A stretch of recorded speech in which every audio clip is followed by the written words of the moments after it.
Today we're diving into the high-octane world of Furiosa, a Mad Max Saga, the latest entry in George Miller's post-apocalyptic franchise.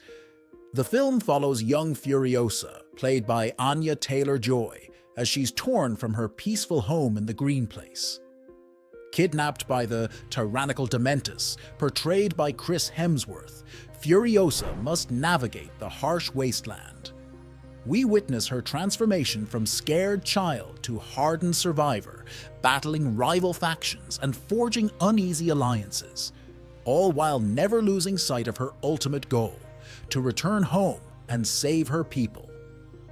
First, let's talk about what works in this film, because there's plenty to praise. At the forefront is Anya Taylor-Joy stepping into the role of young Furiosa. Following in the footsteps of Charlize Theron is no easy task, but Taylor-Joy absolutely nails it. She brings a raw intensity to the character, perfectly capturing Furiosa's determination and vulnerability as we witness her origin story. Her performance is nuanced, showing us glimpses of the hardened warrior we know she'll become while maintaining a youthful vulnerability that makes her journey all the more compelling. The film's visual style is, unsurprisingly, a feast for the eyes. George Miller proves once again that he's a master of creating a lived-in, gritty world that feels both familiar and alien. The costume and vehicle designs are intricate and inspired, building on the aesthetic established in Fury Road while carving out its own identity. Every frame is packed with details that hint at the broader world and its history, rewarding attentive viewers with a rich tapestry of visual storytelling.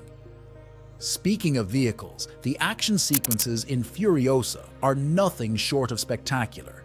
Miller's commitment to practical effects shines through in every crash, explosion, and death-defying stunt. There's a tangible weight to the chaos that CGI just can't replicate, and it makes for some truly breathtaking moments. The choreography of these scenes is intricate and imaginative, constantly surprising the audience with new and inventive ways to stage vehicular mayhem.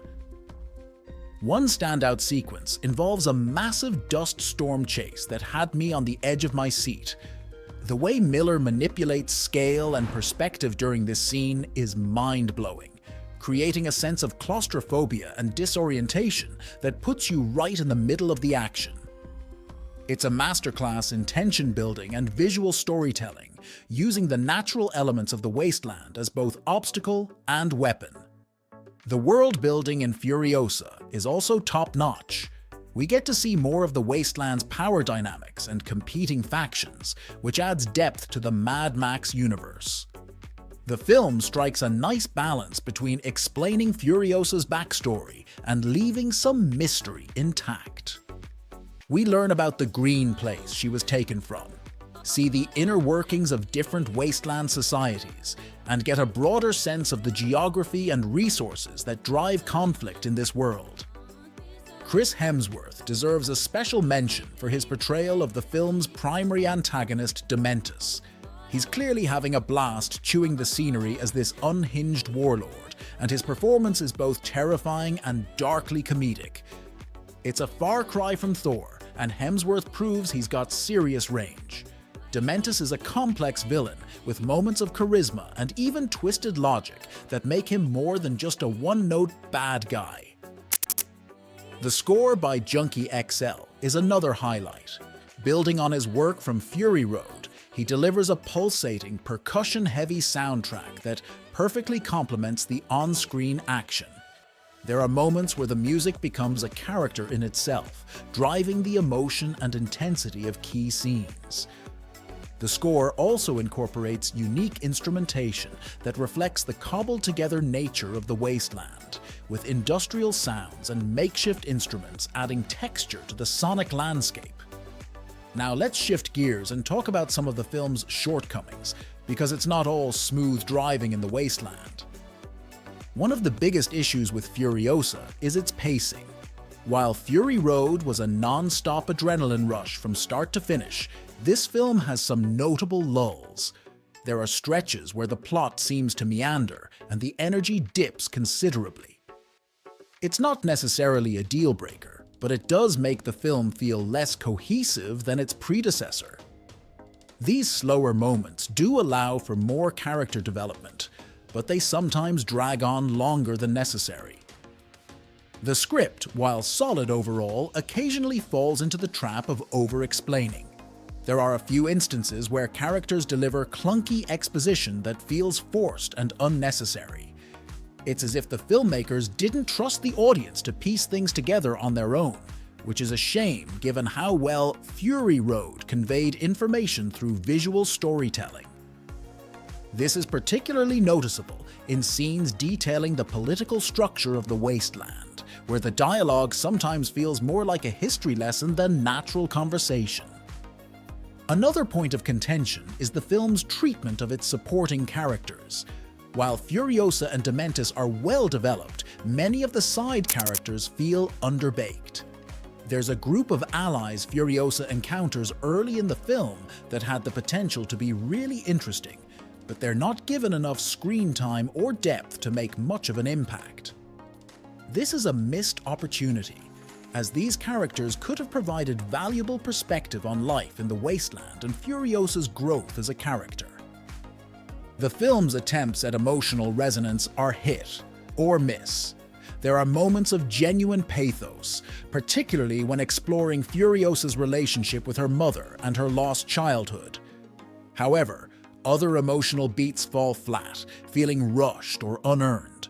It's a tricky balance to strike in an action-heavy film, but Fury Road managed it more successfully.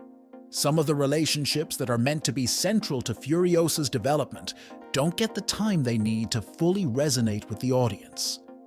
One aspect that might divide audiences is the film's tone. Furiosa is noticeably darker than Fury Road, with less of the black humor that peppered the previous film. While this fits the story being told, it does make for a grimmer, less fun experience at times. Your mileage may vary on whether this is a positive or negative. The darker tone does allow for a more serious exploration of themes like loss of innocence and the brutality of survival, but it may alienate viewers who appreciated the more tongue-in-cheek moments of previous Mad Max films. The film's climax, while visually stunning, feels somewhat predictable. After the innovative action sequences earlier in the movie, the final confrontation treads more familiar ground. It's still exciting, but it doesn't quite reach the heights of the film's earlier set pieces. There's a sense that the filmmakers played it a bit safe here, opting for a more conventional resolution rather than pushing the boundaries as they did in earlier scenes. Furiosa doesn't quite match the relentless pacing and tight focus of Fury Road, but it comes impressively close. While it may lack the non-stop action of its predecessor, Furiosa compensates with deeper character exploration and world building. This prequel excels in showcasing the titular character's evolution from a scared child to the hardened warrior we know. Anya Taylor-Joy's nuanced performance is crucial in portraying this transformation convincingly. I'm giving Furiosa, a Mad Max Saga, a solid 8 out of 10. It's not perfect, but it's a wild, ambitious ride that fans of the franchise and action cinema in general won't want to miss. It successfully expands the Mad Max universe while telling a compelling origin story and sets the stage for potentially more exciting adventures in the Wasteland. What did you think of Furiosa? Did it live up to your expectations, or were you left wanting more? Let me know in the comments below. Thanks for watching, and don't forget to like and subscribe for more movie reviews. See you soon.